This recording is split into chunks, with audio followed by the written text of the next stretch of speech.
Hey Joe, yeah, nice to meet you at last. Thanks for this. What it is I'm going back to the initial question from Gajani about the analysis of your own mind. And what I'm thinking is, I went back to a metaphor from Muji, who said, the two bird analogy Mm, that he did mm, about the twitchy bird, which is us, the observing bird, which is observing. And he said, are you either of those? And, you know, it turns out that you're not either of those.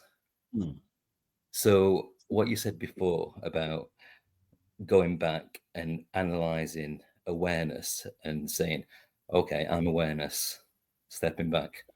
Okay, I'm awareness, stepping back. Okay, I'm awareness. That those two things, those two pieces of wisdom get confused for me because, like you said, my abstract, probably down to my abstracting of what's going on. Does that make any sense?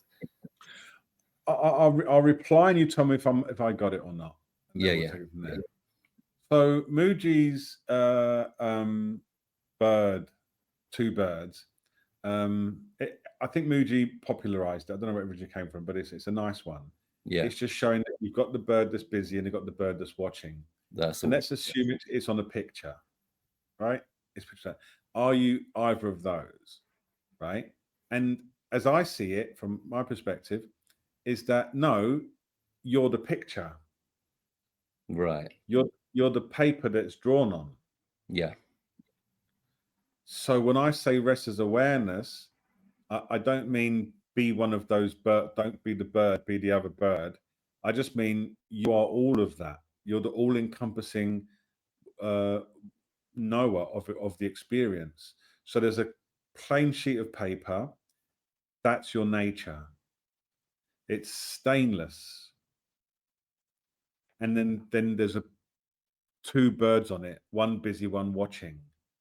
That's you seeing your separate self and the witness of your separate self. But yeah, there's another thing that knows the witness. The witness itself is observed. Like you can watch your thoughts now and you can notice you're watching, but there is a part in which there doesn't need to be. There's just this. I do like these analogies, but they can also engage the mind a lot. yeah. So That's my yeah.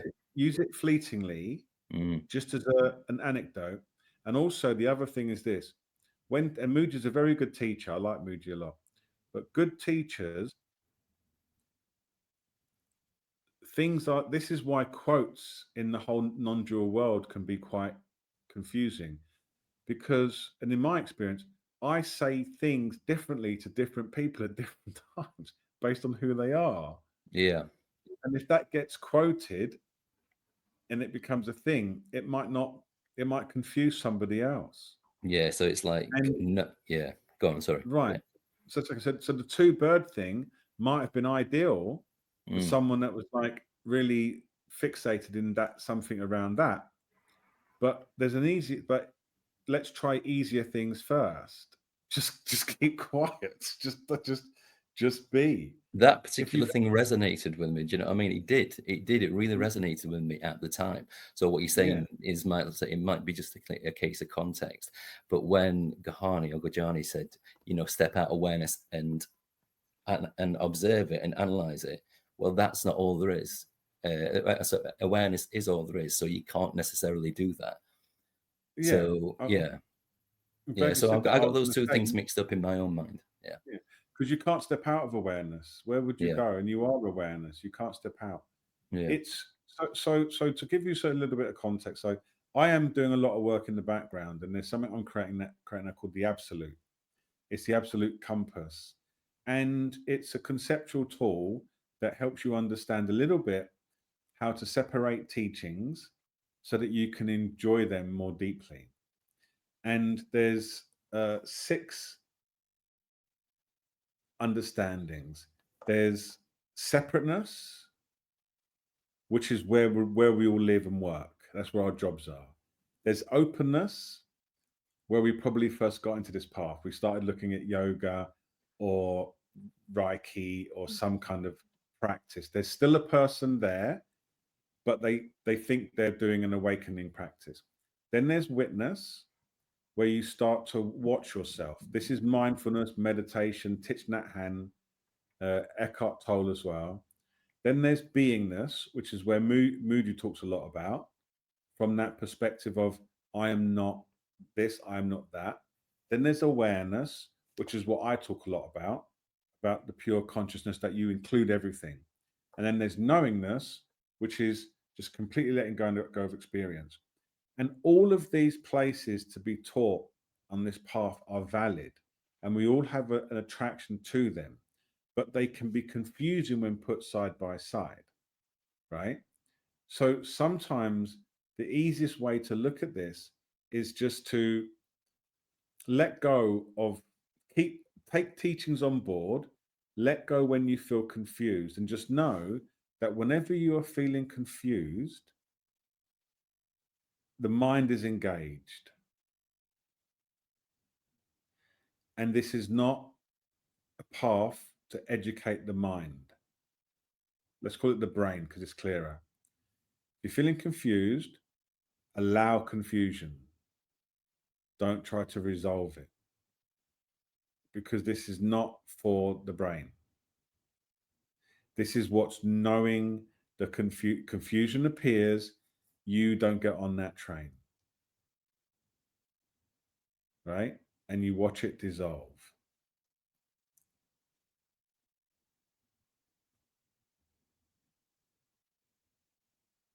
Like, it's like a snake undoing itself.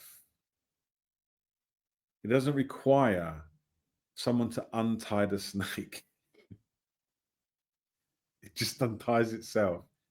These mind knots are like that. And if we try to untangle them, like if we did try to untangle a snake, we'd probably get bitten. So if you feel yourself be feeling confused, you allow the confusion. If you feel yourself feeling doubt about your nature, you allow the doubt.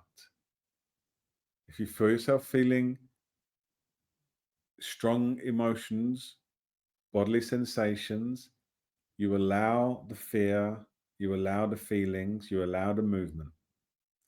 The word I'm using is allow, because when you allow, you are doing what consciousness is doing.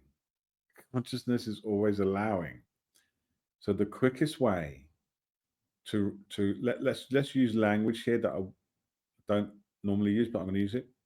The quickest way to return to the state of awakened presence, which is a total contradiction to everything I've said, but I don't care. The quickest way to return to the state of conscious presence is to allow whatever's happening to happen. And I mean really allow. Don't just allow the concept of it. Yeah, that's Look what at I it. get caught up in. Yeah, I do get caught Right. up in that I'm sometimes. allowing the Yeah. concept. I'm allowing the sensation. I'm allowing the confusion. I'm allowing I'm just going to allow everything to be as it is. It's such a soothing practice. Just allow. And before you know it, the whole mindscape is changed. Like, it's so fast how quickly whatever we think is the thing, how quickly it, how quickly it goes away when we allow it. Now, some might protest and say no because it's still there. It's another thing. Like, we do have the capacity to keep our habitual tendencies alive, and it gets a little bit subtle here, but I'm going to give it a go. So when you look at impermanence is often seen as this too will pass. Like, this Zoom call will end, right? this pain will go. But when I was looking at this, and there's another thing called subtle impermanence. It's a little bit abstract, but what I was noticing was I was in bed. I had a really bad headache, like the worst headache I've had in years with the flu. And I was practicing impermanence and allowing it to be, and letting this pain just be as it is. And it was very, very helpful, but it was excruciating. And then I looked at it even closer, and I realized that in every nanosecond, a completely new rendition of life appears. Every nanosecond, another one. Every nanosecond, another one. And in Buddhism, talk about this, the previous rendition is not related to the next, although it appears to be. So a practice you can do when you find yourself in intense states is watch them continually refresh. And what I realized is, like, this headache is terrible, but I can handle any amount of terrible for a millisecond. And then I just do it again. And what this did, it brought me into the sensation alone, because that understanding, it destroyed the future and it destroyed the past.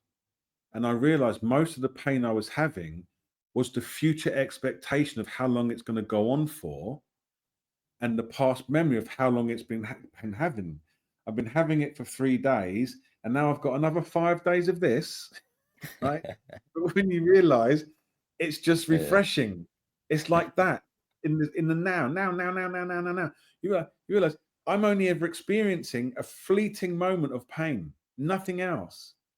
And I'm pretty sure that very experienced cave dwellers who look at this for 25 years, they even see that even those things are broken down into absolutely nothing.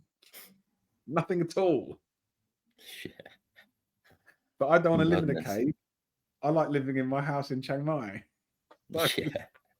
What strikes me about this, but it's what you're saying is absolutely totally and utterly natural, and then it's but I'm saying madness to myself. It's madness, but it's not madness. It's the other way of thinking that's the madness, and the way that we've conditioned ourselves, isn't it? So it's just, yeah, that's yeah. amazing. Yeah, So the way in which I share it sometimes I sometimes it's a little bit too much for people, because when you really get down to our true nature, it's unfathomable.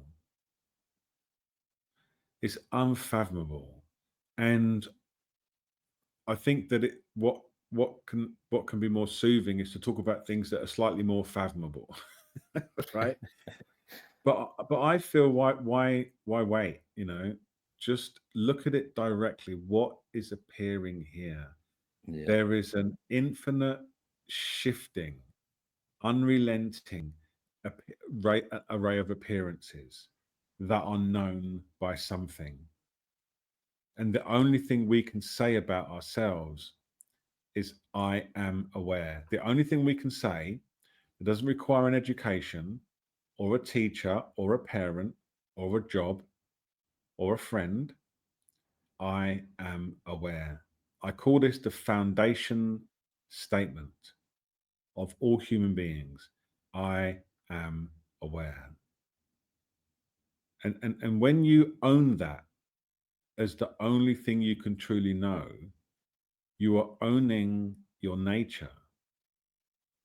Like, that really reclaims your faculties from all knowledge. I am aware.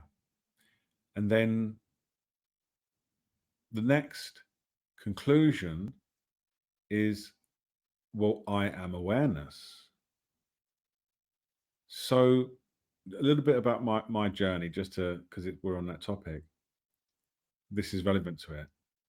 I was writing a book in about 2006, and I was going through this logical process that was kicked off because I was living in Ibiza, and and I wrote my address to someone, and it ended in a number. And I thought, why does my address end in a number?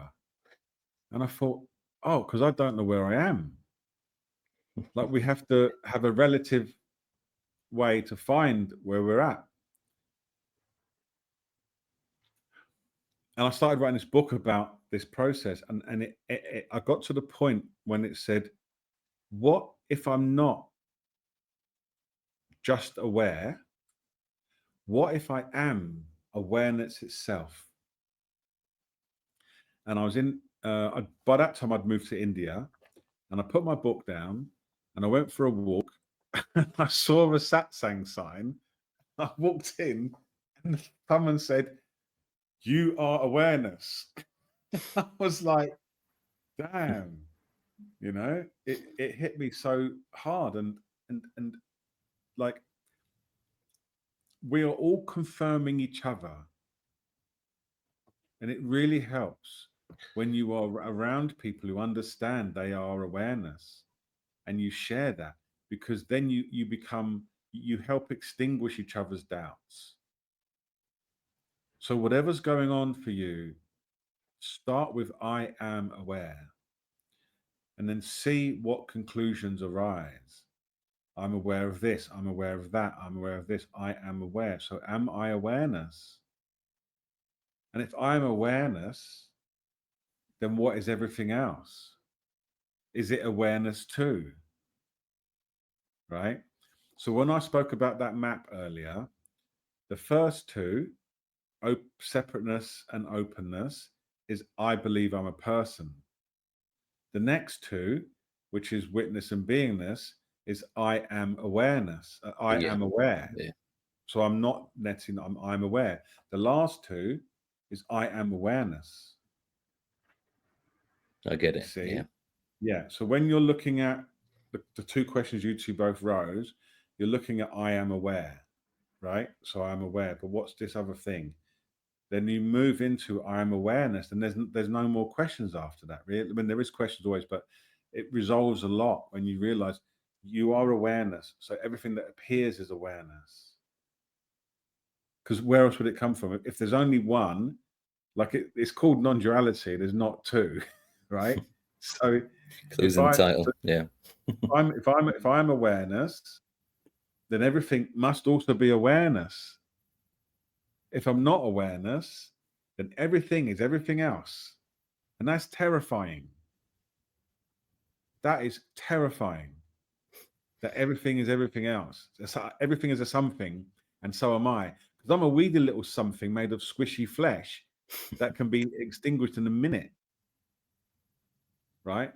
And I get upset when someone calls me a name. Never mind being hit by a car or something, right?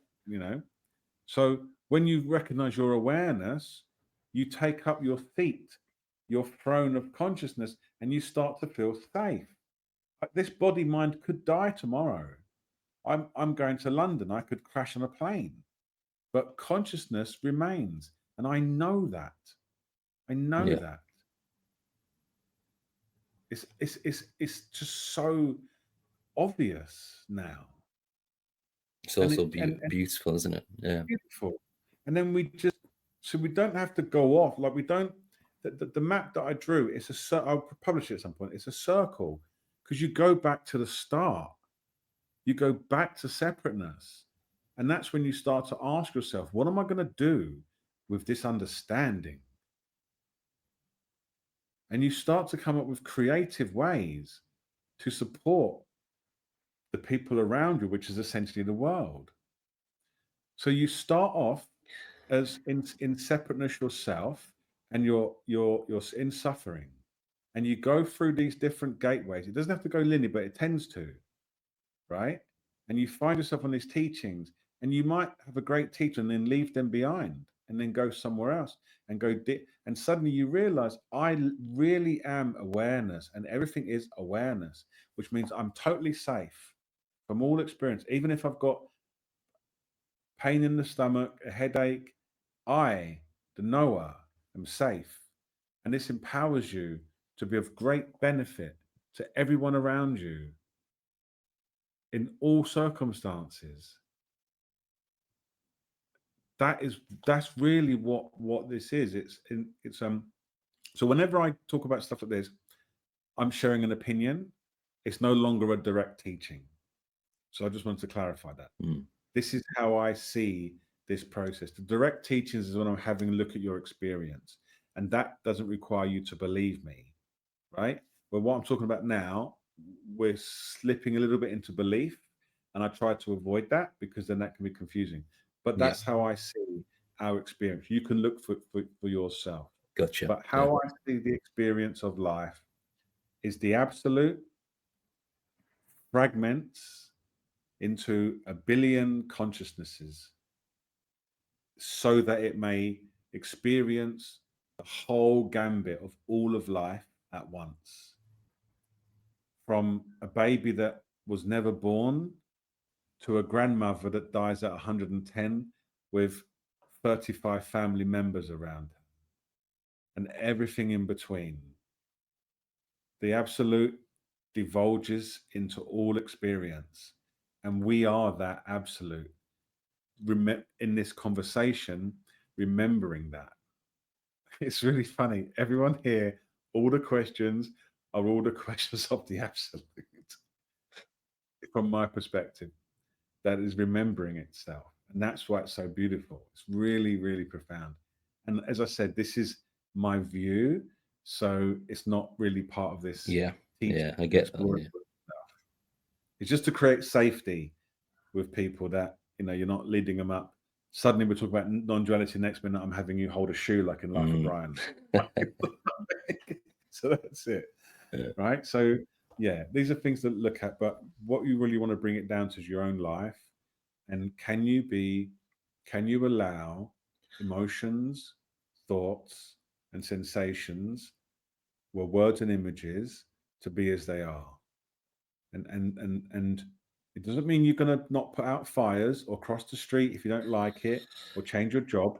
It's more your experience in relation to what's appearing. Allow that to settle so wisdom can shine. Yeah.